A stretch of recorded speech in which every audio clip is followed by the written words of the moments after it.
Pega aí a sua Bíblia. Abra lá em Tiago, no capítulo 1.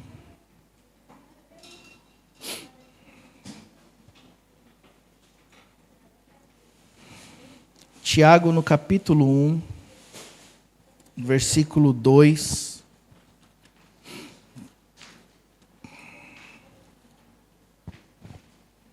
Tiago, capítulo 1, versículo 2.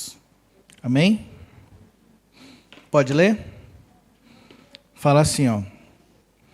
Do versículo 2 ao 4, tá? Depois do versículo 12. Fala assim, ó. Meus irmãos, tende por motivo de grande alegria o passardes por provações, sabendo que a prova da vossa fé desenvolve perseverança. Ora, a perseverança deve terminar a sua obra para que sejais maduros e completos, não tendo falta de coisa alguma.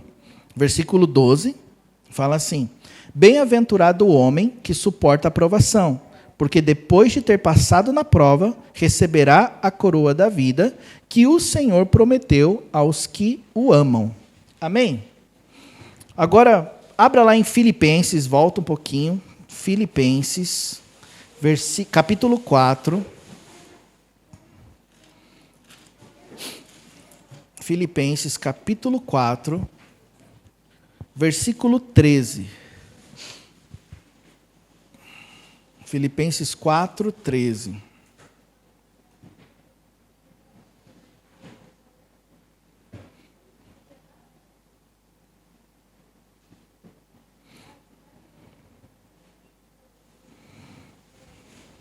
Amém?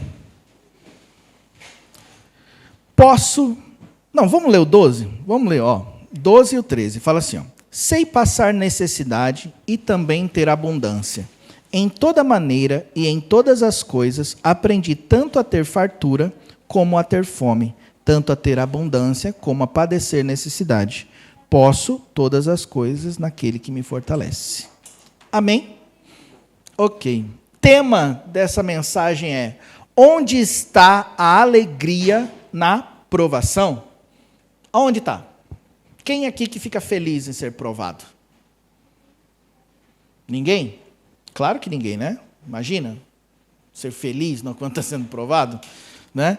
Mas aí, por que Tiago fala assim, ó, tende por motivo de grande alegria passar por provação? Por que Tiago fala isso? Então, peraí, precisamos entender um pouco. Esses dias eu estava assistindo uma pregação, que o pastor falava assim, que a alegria não é o resultado emocional. Olha que coisa interessante para a gente compreender. Porque a Bíblia diz assim que a alegria do Senhor é a nossa força, não é verdade? A alegria, ela não é o resultado emocional, a alegria é resultado de fé. Porque se tem a ver com o Senhor, tem a ver com fé. Se a alegria do Senhor é minha força, e eu creio em Deus, então, crer em Deus resulta em fé. E fé, quando eu tenho fé, eu posso crer no que Ele está dizendo. Amém? Então, a alegria é resultado de fé. Por isso que a alegria é fruto do Espírito. Lembra? Mas o fruto do Espírito é amor, paz, alegria. Entendeu? Então, veja bem. Ó, amor, fruto do Espírito é amor. Então, amor não é sentimento, não é verdade? Amor é atitude. Certo? Paz. A paz não é resultado de sentimento também. A paz é atitude. Por quê? Por causa que é um fruto do Espírito, igual a longanimidade, benignidade, bondade, mansidão, domínio próprio. Não é verdade? Tipo assim, domínio próprio é um resultado de emoção? Não. Domínio próprio é uma atitude, certo? Mansidão é resultado de uma ação? Não. Mansidão é uma atitude, certo? E tudo isso é fruto do Espírito. E se é fruto do Espírito, então não tem a ver com emoção, assim como a alegria. Então, aonde está a alegria na provação? Se eu sei que a alegria não é resultado emocional, então eu posso dizer que é possível ter alegria na provação, entendendo que a alegria é uma coisa provocada por Deus e não pelas minhas emoções, porque pode ser dia que eu esteja alegre, tem dia que eu estou triste, tem dia que eu estou muito feliz da vida e tem dia que eu estou chutando balde. Sim ou não? Então, a alegria não é fruto das emoções. Grave isso no teu coração. Sabe por quê? Por causa que isso pode mudar completamente a maneira que você enxerga as coisas de Deus. Se você é motivado pelas suas emoções em fazer as coisas para Deus, então você é uma pessoa de altos e baixos. Porque ninguém tem emocional alto sempre. Ok? Ninguém está bem emocionalmente sempre. E se você tem como base o seu emocional, então é bem provável que você tenha altos e baixos na sua vida com Deus. Agora, se você entende que a alegria ela é fruto de um relacionamento com Deus e não de emoção, então você pode ser alegre todos os dias. Porque a alegria é diferente do meu emocional. Da mesma maneira que eu posso suportar provações com alegria. Por quê? Por causa que a alegria não vem do emocional. Apesar de eu estar passando por provas, eu estou feliz. Mas por quê? Por causa que a minha alegria não depende do meu emocional. E é esse, muitas vezes, o exercício espiritual que nós devemos fazer. Por exemplo, tem dias que eu acordo que eu não estou bem emocionalmente. Estou triste, estou desanimado, né, de certa forma, cansado, cheio de luta. E aí o que eu faço? Eu me levanto, dou aquela respirada e penso assim na minha cabeça, faço um exercício. A minha alegria não está vinculada ao meu emocional. Eu posso estar desanimado, eu posso estar passando por luta, mas eu continuo caminhando com Deus e a alegria do Senhor é a minha força. É um exercício espiritual. E aí, todas as vezes que eu bato de frente com o meu emocional, eu estou ali caminhando, acontece uma situação que aflige o meu emocional, eu lembro o quê? A alegria do Senhor é a minha força. Eu não vou desanimar por causa disso. Aí vem uma palavra contrária a mim, aí vem alguém e joga um balde d'água nos meus sonhos, aí a vontade de fazer o quê? Quer saber? Eu vou largar tudo. Não é assim que acontece muitas vezes? Mas o que eu faço? A alegria do Senhor é a minha força. O meu emocional não tem a ver com a minha alegria. É um exercício espiritual que eu faço para que eu não desista, para que eu não desanime, ok? Então, aonde está a alegria na provação? A resposta para isso seria o seguinte: a alegria está no fim da provação, ok? Porque durante a provação, eu tenho a alegria de saber que se Deus está me provando é por alguma razão. Agora, a alegria mesmo de eu vou ter até no meu emocional é quando a provação acabar. Agora, aí que está o ponto. Se a aprovação acabar e eu não for aprovado, aonde que vai estar a alegria? Se eu me basear nisso também, eu não vou conseguir nem sair vitorioso e nem feliz. Porque pode ser que eu não passe, que eu não seja aprovado na aprovação. E aí, o que eu tenho que fazer? Eu vou desistir? Né? Não tem como. Veja bem, é muito engraçado isso, mas muitas pessoas que eu conheço que foram, por exemplo, tirar carta, desistiram na primeira vez que foram reprovadas. Foram reprovadas e pararam de tirar carta, e nunca mais tiraram. Por quê? Por causa que, de alguma maneira, aquilo ali influenciou de tal forma no seu emocional, ela desanimou tão grande, ou muitas vezes a pressão foi tão grande, que é uma pressão, que ela pegou e parou tudo e não voltou mais. Mas se fosse você junto com essa pessoa, o que você aconselharia ela? Não desiste, continua, você vai conseguir na próxima. Você vai fazer alguma coisa para ela não parar, não é verdade? Por quê? Porque desistir, você não consegue nada. Além de você não conseguir, você não vai ter alegria no coração de passar pela prova, certo? Então, nós precisamos entender que a alegria da provação, ela está em Deus. Deus que faz com que a gente fique firme em tudo isso. E a gente precisa entender que a aprovação, ela vai estar na vida de todo mundo. Ninguém é livre da aprovação, nem crente nem não crente. Ninguém está livre da aprovação. Todo mundo vai passar por uma aprovação. A questão é passar com Deus ou sem Deus. E há uma grande diferença. Não, e veja bem, não é porque passar com Deus, Deus vai te dar alívio. Não é isso. Não é isso, gente. Não, com Deus, por quê? Com Deus é melhor. Porque Deus ele vai vir e ele vai te dar o escape, ele vai te dar o descanso, e não sei o que, você pode ter tudo isso, mas às vezes você não vai ter. Nem sempre você tem descanso na aprovação de Deus. Agora, a questão é o que a aprovação vai gerar. Porque toda aprovação gera alguma coisa. Você ser provado na carta de motorista e você perseverar até o fim, vai gerar a carta de motorista, certo? E a aprovação em Deus ou sem Deus? A aprovação sem Deus não gera nada. Imagine uma pessoa sem Cristo. E eu não estou falando só quem não conhece Jesus, estou falando quem conhece Jesus, mas não permite que Jesus entre na sua vida. Uma pessoa sem Cristo, ela vai ser provada do mesmo jeito em todos os momentos, sim ou não? Uma pessoa sem Cristo já ficou sem dinheiro alguma vez? Provavelmente sim, né? Uma pessoa sem Cristo já passou por problemas na parte emocional? Provavelmente sim. E assim por diante, certo? Então, agora, ela passa na provação. O que gerou para ela? Gerou uma experiência, mas quando ela morre, não gera mais nada. Sim ou não? Agora, uma pessoa com Cristo, quando ela passa na provação, gera frutos eternos. Gera frutos para a vida eterna. Então, toda provação, ela vai gerar um fruto. E para a pessoa que não anda com Cristo, não vai gerar um fruto para a vida eterna. Mas uma pessoa que anda com Cristo gera frutos para a vida eterna. Por quê? Por causa que uma pessoa que passa na provação, que é aprovada na provação, ela gera no coração dela temor, ela gera no coração dela a questão da alegria, da paz que excede todo entendimento, entendeu? A aprovação, ela vai gerar naquela pessoa fé, porque ela vai buscar Deus, vai gerar intimidade com Deus, vai gerar nela frutos do Espírito que talvez ela não tinha. Sim ou não? E o que acontece muitas vezes? Nós ignoramos este lado porque ninguém quer passar na aprovação. Só que a aprovação ela é necessária. Por que a aprovação é necessária? Ela é necessária para provar se a nossa fé é genuína. Quer ver uma coisa? Esses dias não, acho que foi semana passada, eu gosto muito de assistir os jogos da NBA, sabe? E num desses jogos assim, eu falo lances, né? Eu não gosto do jogo inteiro. Mas tinha um cara que ele é muito conhecido na internet lá nos Estados Unidos por fazer, ele tem uma maquininha que prova se o diamante é real ou é falso. Uma maquininha. Então, vira e mexe, ele pega os caras da NBA, que tem aqueles anelzão, né, de diamante, para saber se é real ou não. E num desses, tinha um cara sentado que tinha acabado de dar um anel de noivado para a namorada. E ele pegou e falou, vamos ver se é real? E ele que, não, mas não sei o quê, vamos ver. Aí colocou e não apitou. E quando não apita é porque é fake, é falso.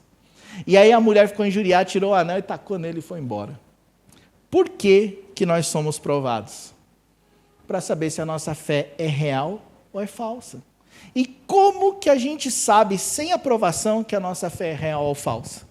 Sem provação, como que você vai saber se a sua fé é real ou é falsa? Não tem como. Não tem como saber. A provação, ela serve para provar a nossa fé, se ela é real ou é falsa. Em Deuteronômio 8 fala sobre isso. Eu te coloquei no deserto para te provar, para saber o que estava no teu coração, se você ia me negar ou não. Ou seja, a nossa fé precisa ser provada, e ela é provada através das circunstâncias contrárias que passamos. É aquela oração que parece que não é respondida, é aquele momento de privação que você passa, que às vezes você fala, puxa, por que eu estou passando por isso? É aquele momento de deserto em várias áreas, às vezes o deserto é financeiro, às vezes o deserto é emocional, às vezes o deserto é em relação ao seu coração. São tantas provações, para quê? Para saber o que está no coração. Agora eu te falo, quem quer saber o que está no teu coração, se Deus já sabe? Não é para Deus saber, é para você e eu sabermos o que nós temos no coração. É muito interessante, porque, às vezes, as pessoas elas não conseguem ter essa compreensão clara da provação. E aí a provação vem como uma grande oportunidade de saber se as bases estão firmes, mas aí a gente não aproveita elas. Aqui no Japão, todos sabem que tem as estruturas que foram construídas, todas as coisas no Japão, são estruturas maleáveis por causa do terremoto. E ano após ano é aperfeiçoado isso aqui no Japão. E por que eles fazem isso? Por causa que aqui no Japão frequentemente tem terremotos, ok? Você vai ver as casas de antigamente, elas não tinham uma estrutura muito boa. Ainda era feito com alvenaria, ou seja, concreto, com coisas mais rústicas, e por causa disso elas destruíam mais fácil. E aí todo terremoto que vinha era uma oportunidade de aperfeiçoar isso. Hoje em dia não é tão necessário vir um terremoto para aperfeiçoar, porque eles já estão preparando estruturas novas para terremotos mais fortes. Mas por que tem isso? Por causa das experiências, por causa das provas que o terremoto provocou. Então, a cada ano, eles vão melhorando para diminuir os problemas. Lá no Brasil, porém, a coisa mais comum que você encontra é casa de concreto e tijolo. Aí, quando o caminhão passa na rua e treme, racha a casa. Né? Falo isso porque a casa do meu pai é assim. Meu pai teve que mexer um monte de coisa lá, porque o caminhão passava na rua e rachava a casa. Então imagina se viesse um terremoto. É que o Brasil não tem histórico de terremoto, quer dizer, não muito, né? Porque até de vez em quando dá uns terremotos. Não é verdade? Então, as provas vêm para saber se as nossas estruturas estão firmes em Deus ou não. As lutas, elas vêm para saber se nós estamos firmes com Deus ou não. Para saber se a nossa fé está nele ou não. Porque quando a luta vem e a gente chuta o balde, é a maior prova de que a minha fé não está em Deus. E você sabe qual que é o nosso maior escape nisso? É a gente botar a culpa nos outros. É por isso que eu falo que a geração que nós temos hoje é uma geração que não quer assumir a culpa dos seus atos. Ela quer botar a culpa em alguém do porquê que ela não está firme com Deus. Olha, vou tocar num assunto aqui que é bem interessante. Como eu falei, eu já canso de falar aqui, e eu falo isso também porque não é só nós aqui, tem a internet que está assistindo, né? Mas muitas pessoas vêm aqui para a igreja por causa que elas tiveram problemas com outras igrejas, e elas estão buscando um lugar de recomeço, e eu acho isso maravilhoso, e eu até posso dizer que realmente existem muitas igrejas que estão causando problemas no evangelho, sim. Porém, nenhum motivo é justificável da pessoa abandonar Jesus. Por mais que ela tenha se ferido, por mais que ela tenha se machucado com uma liderança, com uma igreja, ela abandonar Jesus não é justificativa. Ah, mas eu abandonei Jesus por causa daquela igreja. Imagine você falando isso para Cristo. Cristo, sabe o que é, Senhor? Eu te abandonei por causa que aquela igreja não soube me tratar. Aí Cristo vai olhar para você, eu penso que ele olhar para você e fala, mas o que eu tenho a ver com isso? Qual é a culpa que eu tenho? Você me abandonou por causa da igreja? Porque a igreja não ensinou direito. Eu falo, mas você não poderia aprender? Você não tem a Bíblia? Você não poderia ir em outra igreja? Não, mas é que aí eu fiquei desanimado de ir em outra igreja. Aí você me abandonou? Não é meio absurdo? Né? Você abandonar Jesus por causa de uma igreja? Mas por que muitas vezes isso acontece? Para provar aonde que está a fé da pessoa. Nenhuma justificativa há em abandonar Cristo. Eu costumo dizer até para as pessoas aqui, eu falo, olha, se você não se identificar com a gente aqui, vai em outro lugar. Vai em outra igreja. Vai para outro lugar, só não abandona Cristo. Só não deixa Jesus de lado. Por quê? Você deixando Jesus de lado, você está dizendo que você nunca acreditou nele. Que você nunca confiou nele. E é uma real. Para e pensa. Se eu abandono a Cristo, eu posso dizer que eu amei Ele um dia? Eu posso dizer que eu amei a Jesus um dia? Eu não posso dizer isso. Se eu abandonei a Cristo por qualquer razão, é porque eu nunca conhecia Cristo. Eu conhecia a igreja, eu conhecia o pastor, eu conhecia o líder, mas nunca conhecia Cristo. Agora, quando eu conheço a Jesus, quando eu tenho Ele na minha vida verdadeiramente, eu posso até sair de uma igreja, porque de repente ali naquela igreja não estava legal. Mas eu nunca vou abandonar Ele. Eu posso até estar num lugar que não tem igreja. Imagine só você estar num lugar que não tem igreja. Você não tem como congregar, mas você busca Ele ainda. Você está com Ele ainda. Por quê? Por causa que eu não posso depender de uma igreja. Eu preciso depender de Cristo. E se eu largo a Cristo, é que eu nunca conhecia Ele verdadeiramente. Mas isso não quer dizer que eu posso ficar assim. Eu preciso analisar aonde que eu estou sendo provado. E o que essa provação está fazendo em mim?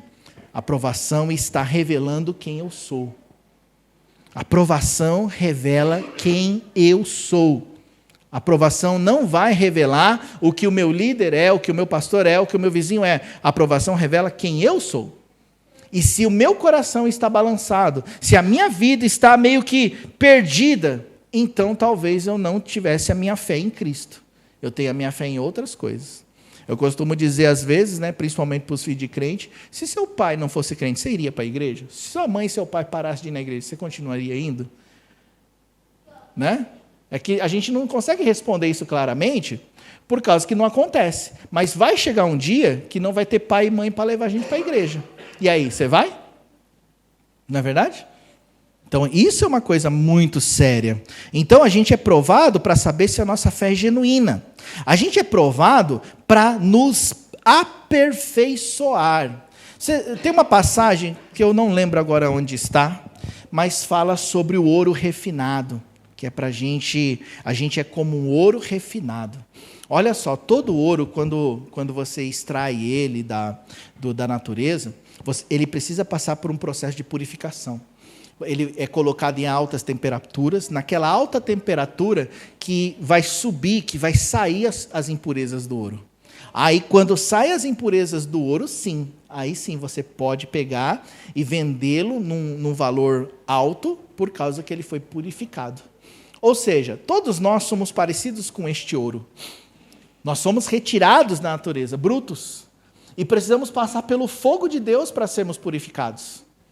E é nesse fogo da provação que vai subir todas as impurezas, que vai subir quem nós somos de verdade, que vai aparecer os nossos erros. Né? Eu lembro de uma historinha que eu já contei aqui, daquela irmã que queria que o marido morasse na igreja, porque na igreja ele era um cara tão certinho, tão educado, porque em casa parecia o cão. Né? E é mais ou menos assim. Às vezes as situações elas vão surgir para mostrar quem nós somos, porque quando está tudo bem, ou quando você está no meio de pessoas que não tem nada a ver com a sua vida, ninguém vai ver quem você é realmente. Não é mesmo? Por exemplo, vocês não me conhecem quem eu sou 100%. Ok? Quem conhece quem eu sou 100% é minha família. Porque lá na minha casa eu sou eu 100%. Aqui, eu não vou ficar descontando minhas raivas no Silvinho, porque não tem nada a ver com a minha vida, não é mesmo? Mas se um dia a gente sentar para conversar, eu posso até abrir para ele. Olha, Silvinho, minha situação é essa, estou passando por isso, por aquilo. Tem dia que eu acordo que eu estou estressado, que eu estou nervoso, estou com vontade de sair chutando tudo. Entendeu? Nossa, Toshio, você sente isso? Claro que eu sinto, sou ser humano. Sou ser humano. Mas as provações, elas vêm para remover as impurezas do nosso coração. Ou seja, você está passando por uma luta, vem uma situação, você está com raiva desde aquele, pronto, você está com raiva, o que você faz? Vou trabalhar nessa raiva, vou orar ao Senhor, Senhor, tira de mim essa raiva, Senhor, não quero ficar estressado com qualquer situação, não quero ficar... E aí você começa a buscar para ser purificado, amém? Você começa a buscar para ser purificado. Então, a prova da nossa fé, ela acontece para nos purificar de todo o mal. Nos purificar daquilo que não serve para Deus, para o que Deus quer fazer na nossa vida. Veja bem, é importante frisar uma coisa. Todos nós somos provados porque temos um projeto em Deus. Veja bem, Deus ele te traz para Ele, mas não é para você ficar do mesmo jeito. Quem vem para Jesus para ficar do mesmo jeito, veio para o lugar errado. Quem vem para Jesus para Deus mudar a sua vida só para o lado bom, tipo, Deus muda a minha vida financeira, me dá dinheiro, Deus me dá uma família, me dá um marido, me dá uma esposa, me dá isso, me dá aquilo, está precisando de um Papai Noel, não está precisando de Jesus. Entendeu? Faz as coisas certinho que no final do ano você ganha um presente. Isso é Papai Noel, isso não é Jesus. Jesus, ele trouxe você para ele para te tirar dos seus pecados. Está entendendo? É muito mais profundo do que te dar uma vida boa. Jesus não está aqui para dar vida boa para ninguém, na verdade. Tudo que ele nos dá é com um propósito. Por que você acha que ele te dá dinheiro? É para você comprar o seu 50º par de sapato? Você realmente acha que é para isso que Deus te dá dinheiro? Deus te dá dinheiro para você gastar com um monte de coisa? Realmente você crê que é para isso que Deus te dá dinheiro? Porque se você crê nisso, Toshio, quer dizer que Deus não me dá dinheiro para mim ter... Não, lógico que Deus te dá dinheiro para ter um luxo, para ter uma vida boa, uma vida legal. Mas você acha que realmente Deus te dá dinheiro só para isso? Porque se você acha isso, meu amigo, minha amiga, você está lascado. Porque quando ele não te der, você vai achar que ele não te ama. Quando ele não te der, você vai achar que ele se esqueceu de você. Deus não nos dá dinheiro, Deus nos dá recursos. E aos recursos que, quando nós somos mordomos de Deus, nós sabemos aonde investir. Então, se você veio para Jesus porque Deus ia te dar dinheiro, você veio para o lugar errado. Jesus não está te atraindo para te dar uma vida boa. Jesus está te atraindo para mudar a sua vida, para você ser útil no reino dele.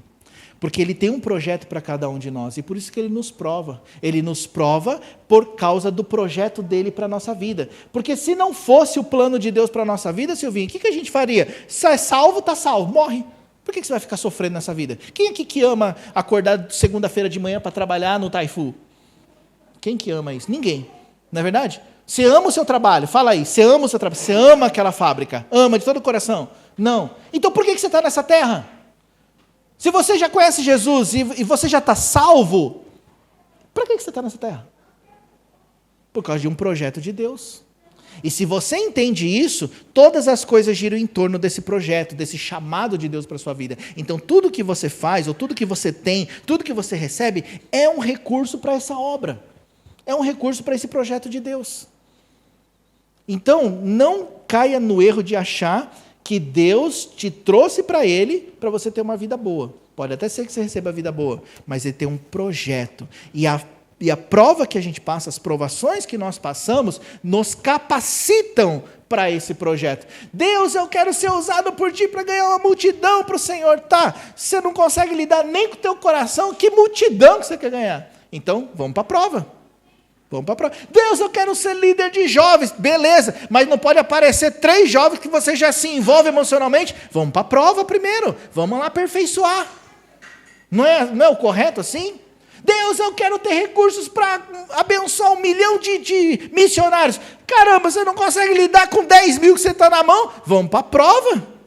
Aí Deus nos conduz para a prova, para a gente ser aperfeiçoado, para quando você estiver preparado, Ele possa nos dar todas as coisas.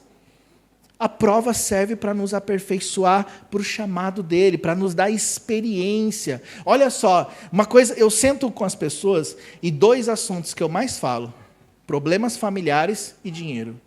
São as 2 coisas que eu mais falo com as pessoas. Sabe por quê? Porque são as 2 provações que eu mais vivi. Então, quando a pessoa senta comigo, vamos falar sobre família? Vamos. É a minha área. Vamos falar sobre casamento? Vamos. É a minha área.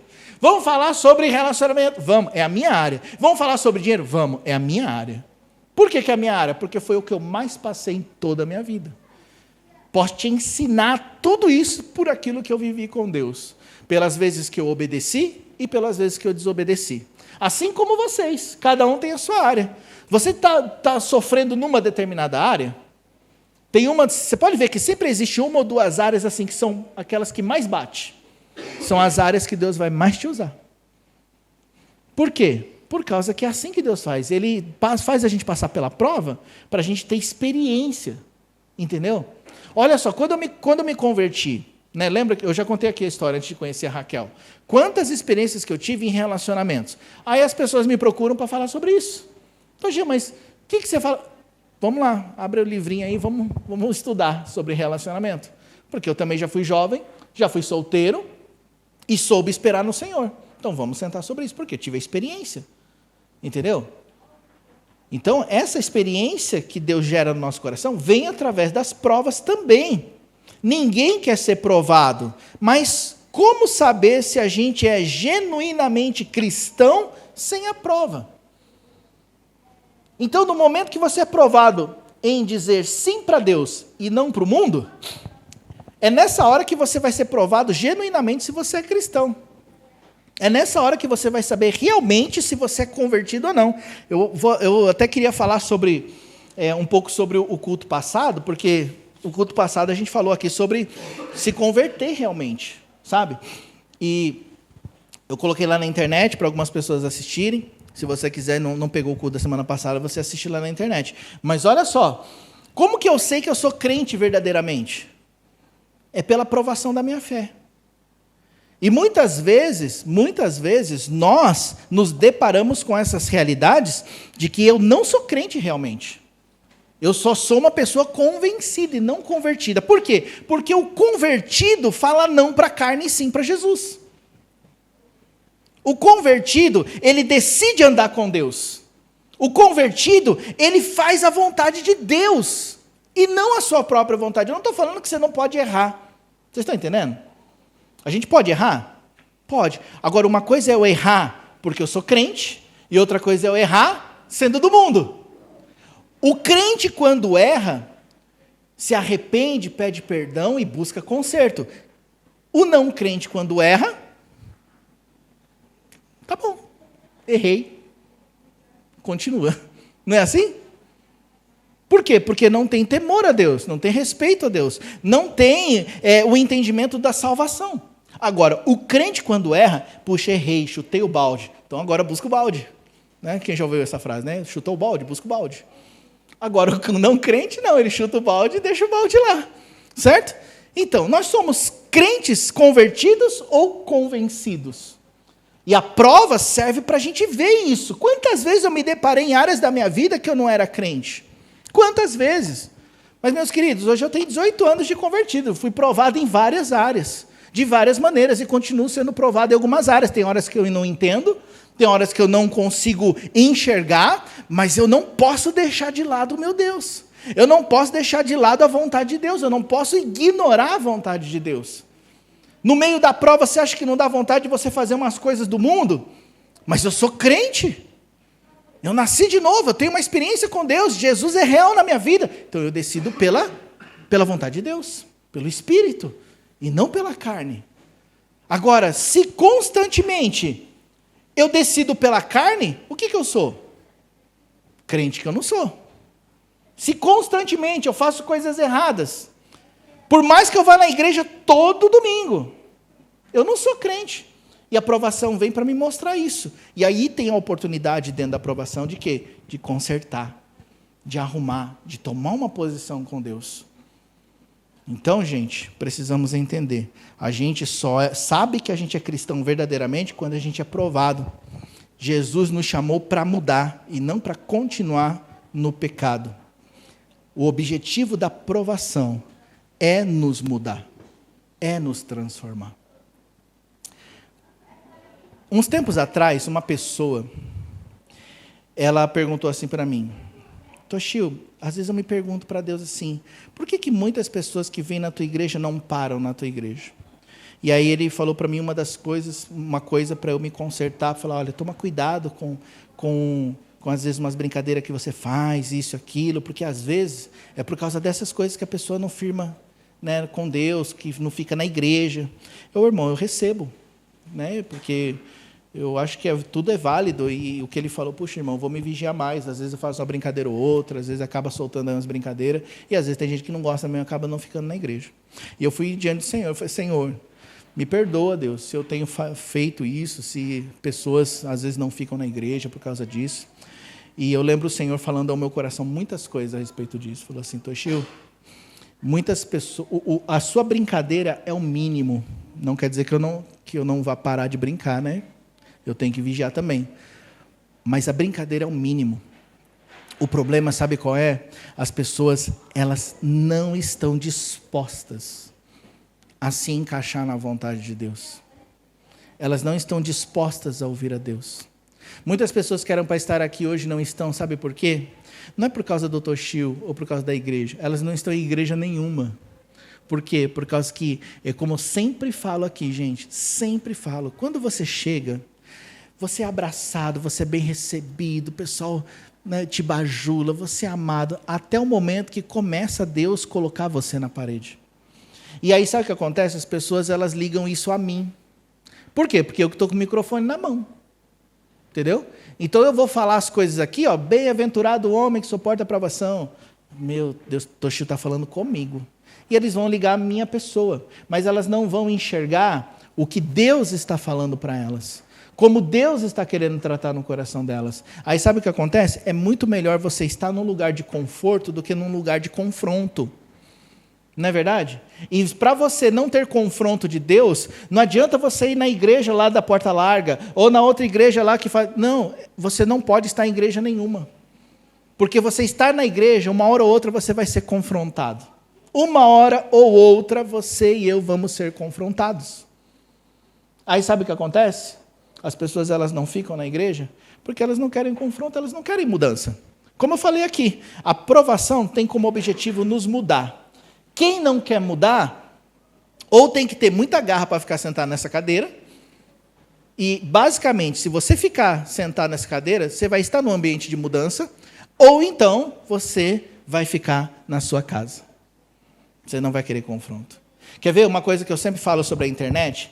Os cultos pela internet é um opcional, quando a pessoa realmente não pode vir na igreja.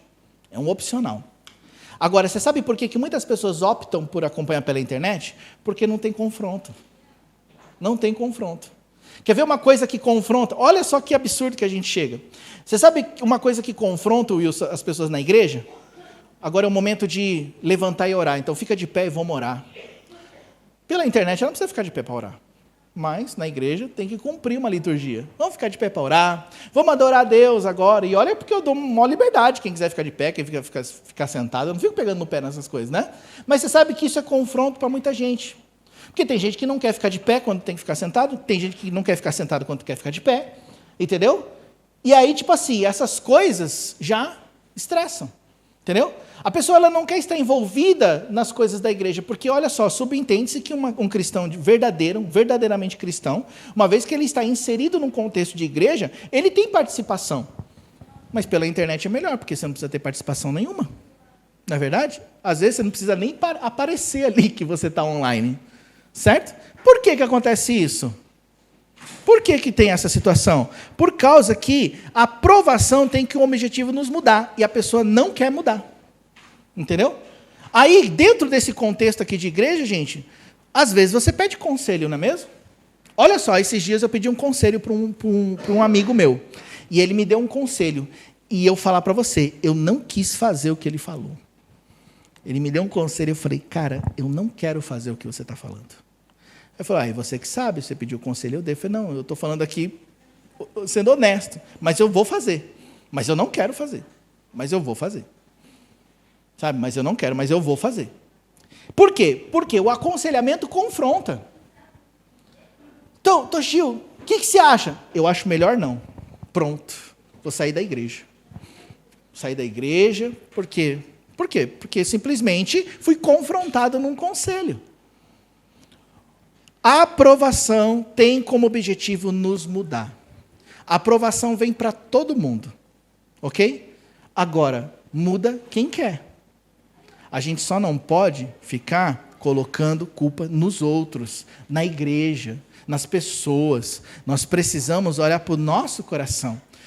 Hoje em dia virou o correto, não é que seja correto, mas aos olhos do mundo, o correto é fazer o errado.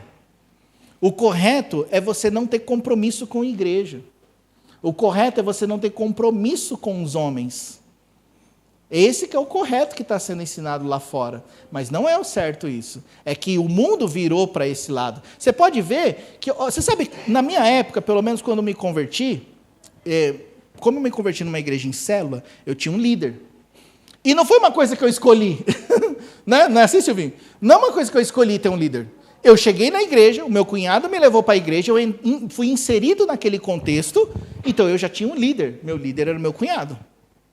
E você acha que eu não tinha que prestar contas para ele? Por exemplo, quando eu não ia no culto, se eu não fosse em algum culto, né, porque eu não lembro do culto que eu faltei, mas se eu não fosse num culto, eu tinha que avisá-lo.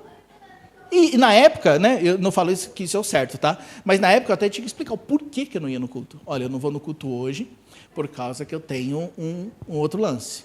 Qual era esse lance? Sabe, aí, muitas pessoas que cresceram na minha época acharam isso um absurdo, ok? Não é um absurdo? Poxa, como é que você tem que dar satisfação de tudo que você faz? Ele não é o seu dono. Não é verdade? E eu concordo até, em certo ponto, que uma manipulação é errada, ok? Mas olha que interessante. Hoje, você chega lá na tua empreiteira e fala assim, então, segunda-feira eu não posso trabalhar. Por que não? Por causa que eu vou lá na imigração. Mas você não pode ir outro dia? Não, eu posso ir outro dia, mas é que na segunda-feira é o melhor dia. Mas você não tem como, não sei o quê? Não é uma negociação? Não, mas você tem que avisar uma semana antes. Se não avisar uma semana antes, você não pode faltar. Ah, Toshi, mas aí você está falando de trabalho. Não, eu estou falando de autoridade. Eu estou falando de autoridade, eu não estou falando de trabalho. Quem é que manda na nossa vida? Oi? Ó, tá tremendo? É de Shin? É mesmo? Eita! Ó. Eu nem estou sentindo aqui, gente, na boa. Você está sentindo? Não? Mas está tremendo mesmo. Então, continuando aqui, tem a ver com a autoridade. Porque, por exemplo, se Deus é meu Deus, então eu não deveria dar uma satisfação a Ele e a quem Ele colocou para cuidar da minha vida? Ou não? Poderia ser de qualquer jeito. Vamos lá, vamos tentar entender isso. Não, Toshi, mas aqui é minha vida, eu posso. Claro que você pode fazer. Assim como você pode não dar satisfação nenhuma para o seu trabalho. A questão é, o que é o melhor diante de quem eu sou? Se eu sou um cristão, se eu tenho uma vida cristã, se eu tenho um envolvimento com aquela obra, então eu devo sim, por ética. Não por causa que o meu pastor me manipulou, não porque o meu líder me obrigou, mas porque eu sou crente. Entende? Então Deus nos chamou para sermos mudados. Deus tem um objetivo na prova de nos mudar. E nós precisamos entender isso de uma vez por todas. Que seja aqui ou seja lá na outra igreja, lá do outro lado do Japão, Deus uma hora vai pegar você e eu e vai querer nos mudar. E Ele vai colocar muitas provas para isso. Agora, a gente pode ter um olhar totalmente ruim nisso, ou a gente pode ter um olhar correto. E o olhar correto, sabe qual é? É que Ele nos ama. Veja bem, um dia, isso estava lá no Brasil, antes de vir para cá. E a gente foi visitar uma pessoa, e essa pessoa tinha um filho, um bebê. E não sei se vocês sabem, mas assim, como eu vivia lá na Zona Leste, tinha muitos lugares pobres mesmo. E eu fui visitar uma pessoa, amigo do meu pai, e ele era muito pobre. E meu pai gostava de visitar ele para poder ajudá-lo. E quando eu cheguei lá, ele tinha um bebezinho assim de uns um ano e meio mais ou menos, usava fralda e tal. Eu cheguei lá, e você sabe, né, na casa de pobre, o bebê estava todo sujo, todo cheio de cocô, aquela coisa toda. E eu olhei para aquela situação, aí eu peguei aquela criança, aí o meu pai saiu e eu fui lá e dei um banho na criança, né, do lado de fora mesmo, na torneira, porque não tinha água quente. Então, eu fui lá do lado de fora, tirei a fralda, né, e peguei a mangueira com um paninho, por causa que estava muito fria a água, e lavei o bebê e tal, né, troquei a fralda, e fiz alguma coisa para poder ajudá-lo. Né, e quando ele chegou, meu pai tinha saído fazer umas compras com ele, quando ele chegou, ele falou, puxa, você deu banho nele? Eu falei, eu fiz o que eu podia, né, e tal. Ele agradeceu isso, aquilo. Eu falei, eu não podia deixá-lo assim. Entendeu? Não conseguiria deixar a criança daquele jeito. É igual nos meus filhos. O Israel, quando eu descobri que ele estava com a fralda cheia, eu ia lá trocar. Entendeu? Eu não ficava esperando outra pessoa trocar, né? Eu deixava do jeito que ele estava. Né? Tinha condição, eu ia lá e trocava. Sabe, meus queridos? Parece engraçado o que eu vou falar, mas você acha que Deus vai deixar você com a fralda cheia de cocô? Você acha que Deus vai deixar você do mesmo jeito? É que a gente não se enxerga sujo. A gente não consegue se enxergar sujo, mas Deus consegue enxergar a gente sujo. E por isso que Ele quer nos mudar. Só que é diferente de um bebê que não tem escolha, nós temos. Então Deus ele nunca vai pegar você pelo braço, vem aqui, deixa eu te limpar. Não. Ele vai perguntar, você quer ser mudado? Você quer ser limpo? Você quer ser purificado? Você quer que eu tire essas coisas de você? E se você falar que quer, e você realmente agir, Ele vai pegar você pela mão e vai te conduzir a isso. Agora, se você falar que não quer, Ele nem vai tocar em você. E você pode até ter todas as oportunidades, mas Ele não vai tocar em você se você não quiser. Por isso que Ele espera que a gente tome uma decisão de querer, de falar assim, Senhor, eu quero ser mudado. Senhor, eu quero ser purificado. Senhor, eu quero que o Senhor limpe o meu coração. Só que também eu não posso cair no erro de falar, Senhor, eu quero, mas só se for com esse bisturi, com essa daqui. E escolher as coisas. É muito interessante, às vezes Deus trouxe você aqui, nessa igreja, com essa liderança, desse jeito que é, porque é essas ferramentas que vão mudar você. Em outros lugares talvez não ia dar certo. E eu tenho muita certeza disso. Porque você poderia ir para qualquer outro lugar, você poderia estar em qualquer outro lugar, escutando qualquer outra mensagem. Por que calhou de você estar aqui? Porque é essas ferramentas que Deus quer usar. E a gente cai no erro de não entender isso e acaba saindo. Então, meu conselho para você, não desista do que Deus quer fazer. Não desista do propósito de Deus. Não desista da maneira de Deus fazer. Porque falar não desista do chamado, você pode até falar para mim, não vou desistir do chamado, Toshio. Eu vou falar, não desista do plano de Deus. Não vou desistir do plano, não desista de Jesus. Não, Toshio, eu não vou desistir de Jesus. Mas eu quero ser específico. Não desista da forma de Deus fazer. Porque a forma de Deus fazer é tão importante quanto o que Ele vai fazer. Você está entendendo? Não desista da maneira que Deus escolheu para tratar na sua vida. Porque às vezes Deus escolheu assim, vai ser assim.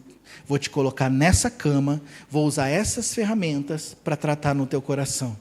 E aí, a gente não entende isso. Eu falo, a cama é tudo igual, o hospital é tudo igual. Mas aí você vai para um outro lugar, onde Deus não pode tratar com você, porque não é essas ferramentas.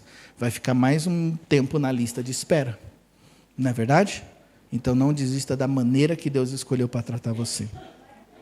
Quem está entendendo? Eu também estou entendendo.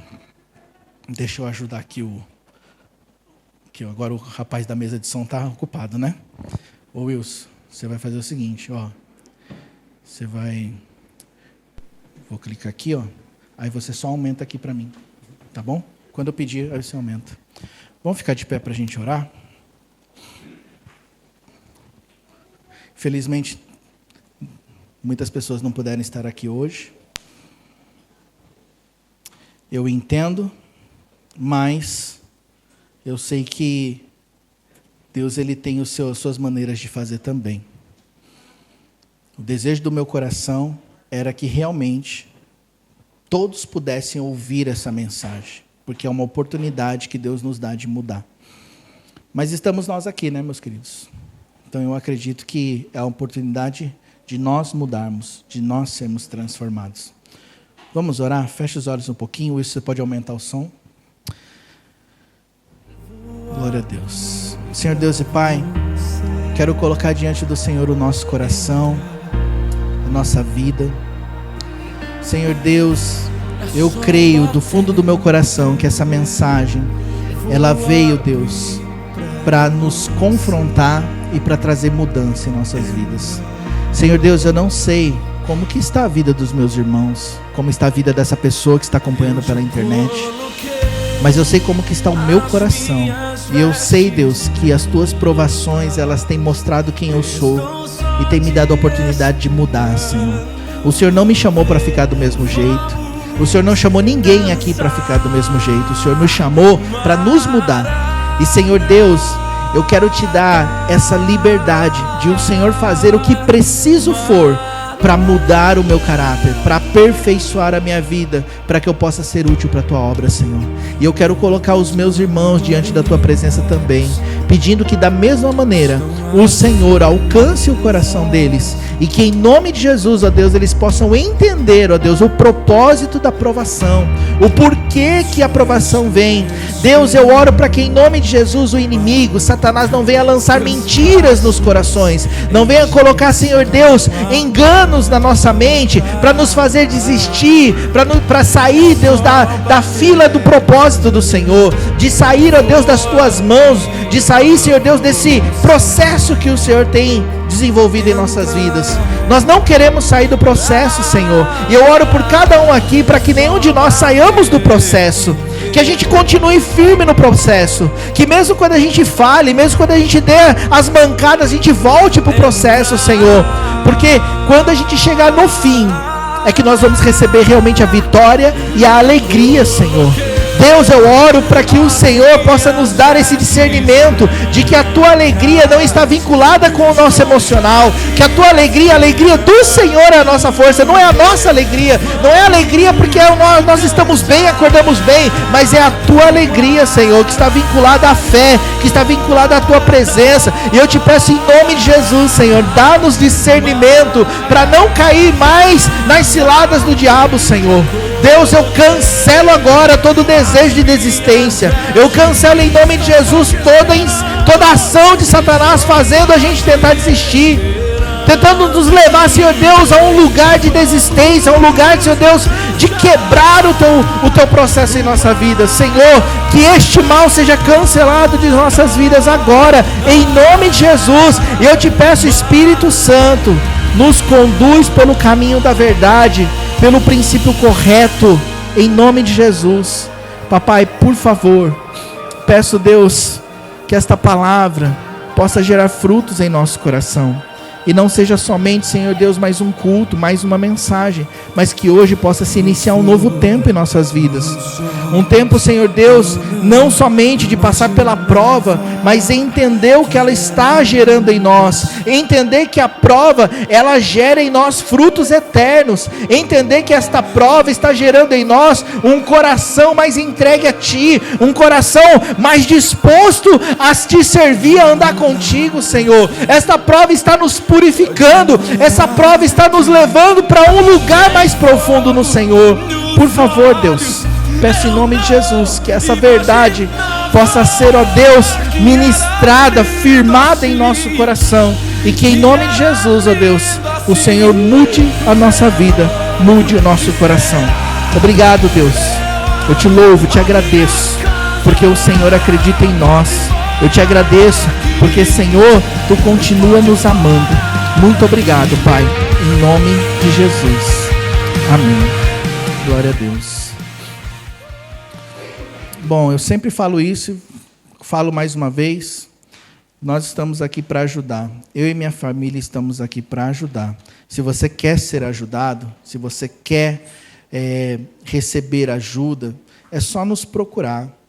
Né? Nós estamos aqui para isso. A gente vem, a gente ministra. Pode sentar.